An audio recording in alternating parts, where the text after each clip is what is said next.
Welcome back. So I hope that you've gotten a sense of what the course is going to be, and what we're going to dive into before we get to the science of happiness is how have the great thinkers thought about happiness and the meaningful life over history.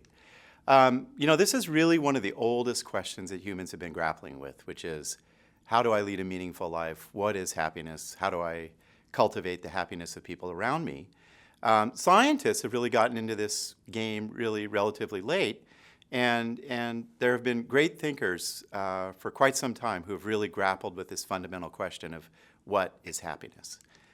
So I'm going to give you a quick survey of some of the great thinkers. I'm sure you have sort of encountered other people that you should be thinking about as you move through this class. So let's take a quick spin through some of the great thinking about happiness. First stop is the great Chinese philosopher Confucius, who was part of a sort of an explosion of writing in about 2,500 years ago, where great thinkers were thinking about what does it mean to be happy and to lead a virtuous life or to be content. And Confucius, from his Analects from 2,500 years ago, writes about this concept of Zen, Jen, or sometimes spelled in different translations Ren. And Zen is really about dignity. It's about conveying your sense of reverence or humanity towards others.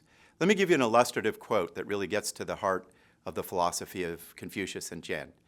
A person of Zen, or humanity, who finds happiness and brings it to others, brings the good of others to completion and does not bring the bad in others to completion. So what that really is telling us is that, and we'll see this throughout this class, which is that happiness in some fundamental sense has an outward orientation to enhancing the welfare of others. Very, very deep and lasting theme. So let's turn to another great tradition in Eastern thought that has influenced a lot of the substance and science of this class, which comes out of Buddhism, and again, a kind of a line of thinking that traces back 2,500 years. I really love this quote of one of the leaders of Tibetan Buddhism, His Holiness the Dalai Lama, where he writes, "If you want others to be happy, practice compassion. And if you want to be happy, practice compassion." So again, it's interesting how this is emphasizing orienting your attention to other people, that compassion, as we'll learn in week 3, is one of these very powerful pathways to happiness.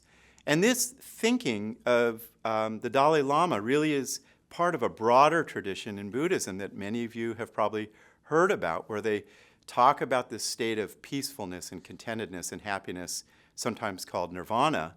And it really, that the pathway to this state of happiness or nirvana really starts from the recognition, the first noble truth, that there are a lot of difficulties in life, there's a lot of suffering.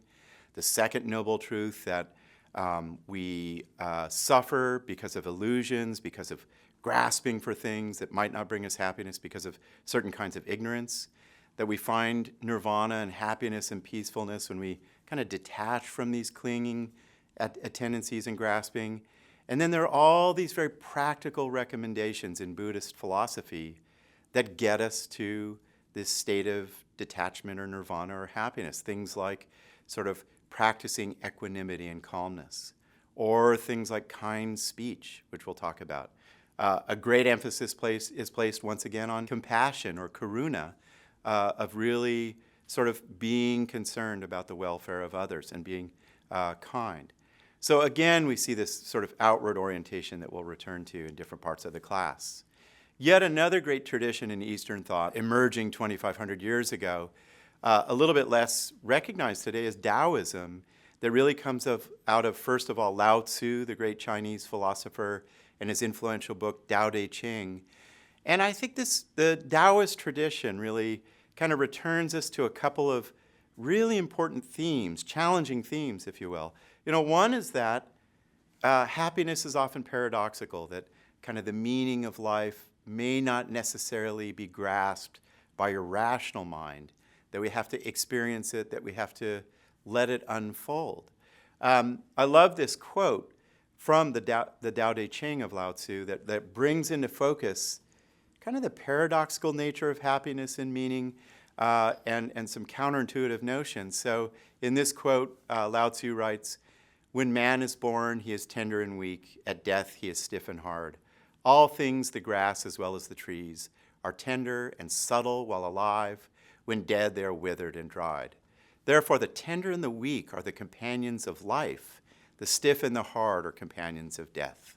It's a little bit paradoxical that weakness and tenderness may be the pathway to life and the Tao, the mysterious force of life. And again, challenging us to kind of put aside preconceptions to find happiness. So let's sort of shift continents, if you will, and move to yet other thinking some 2,500 years ago. There was a lot of discussion of what happiness and the meaningful life is in Greek philosophy of Plato and Aristotle and others, beginning 2,500 years ago. One of my favorite approaches to the meaningful life and happiness is offered by the great Greek philosopher 2,500 years ago, Aristotle, in his book Nicomachean Ethics, which is kind of one of his treatments of the ethical life.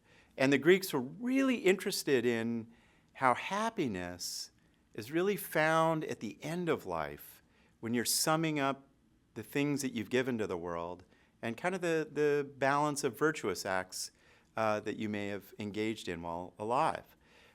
In thinking about what is happiness in this virtuous life, Aristotle arrives at a very useful idea called the principle of moderation.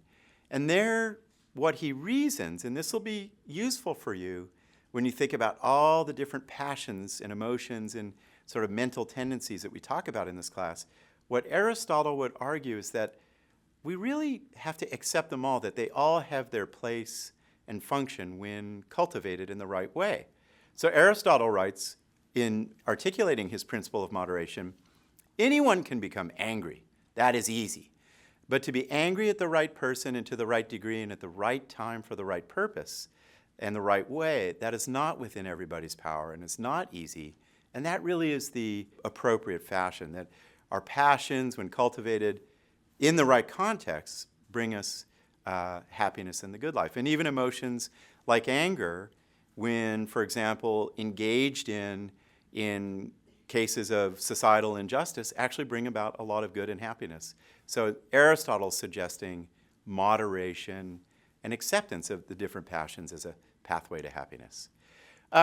So let's move forward in time historically and just talk about a couple of other ideas on this sort of broad perspective, the kind of the wisdom of the ages of how we can think about what happiness is.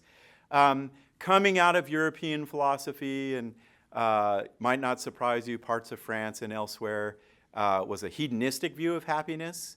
And it really is this notion that happiness is really found in pleasure, in sensation, that this is a way that we should really define happiness, that happiness is really the sum of all the sensory pleasures and the absences of pain. So if I wanted to know if I'm happy or not from this kind of hedonistic perspective, or what sometimes is called the Epicurean philosophy, I would sort of take stock of, have I had delicious meals? Have I had a wonderful cup of coffee or a burrito?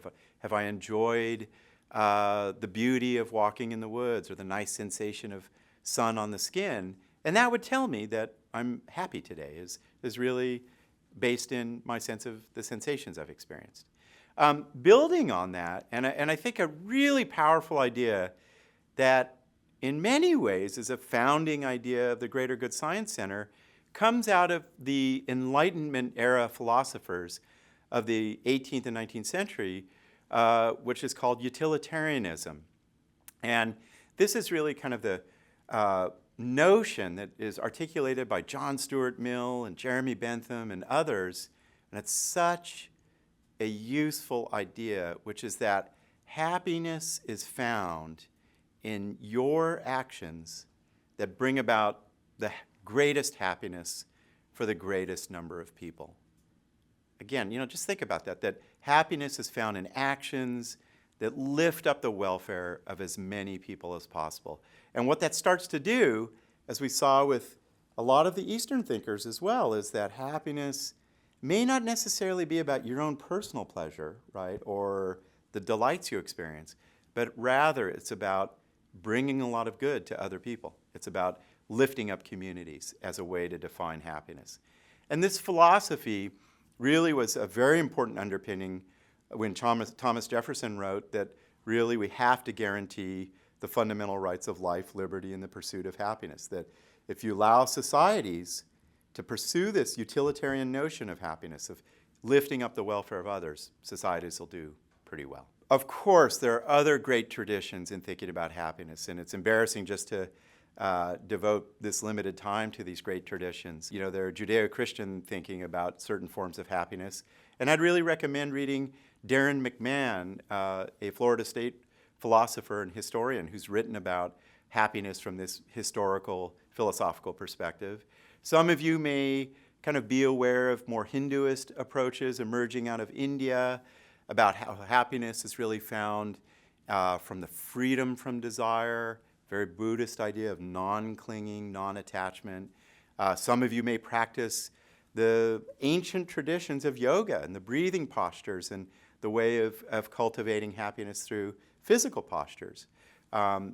Really at the core of that philosophy is this idea that peace and happiness are found when we're no longer desiring the wrong things. What this all tells us, when we take this look at the wisdom of the ages and we consult the great Eastern traditions and kind of European traditions, Judeo-Christian thought, is we really have to honor the cultural approaches to happiness, the cultural variations. Scientists are starting to look at that, and I just want you to be mindful of this going forward. So, for example, Uchida and colleagues and Oishi and others have sort of started to document that the Western mindset thinks of happiness as freedom and achievement and kind of self-gratification. The Eastern mindset that you might find in China, for example, or Japan is a little bit more oriented towards happiness as relational, as connection and community or duty. So it's important to kind of bear in mind that there are many different perspectives on this question of what happiness is. And now our task, and what we're going to do next, is to start to take these rich ideas and bring them into the laboratory and think about how would we study happiness from a scientific perspective.